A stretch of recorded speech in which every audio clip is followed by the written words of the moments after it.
This is kind of interesting. Hey, Ben, big fan. You've talked a lot about cultural values and a little bit about the stereotype of the wealthy Jew.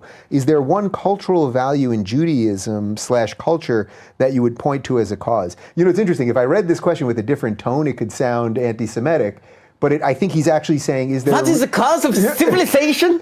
Right, but he's actually saying, what's the reason culturally that Jews tend to be successful? And the answer is that Jews have always had an extraordinarily high focus on education. So the literacy rate in the Jewish community back in ancient times is nearly 100% for men and women.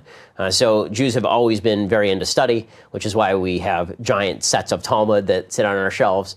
And so the focus on education and literacy was always a big focus for people coming to the United States, particularly immigrants coming to the United States, Jewish immigrants coming here, focused really heavily on get educated, make something of yourself.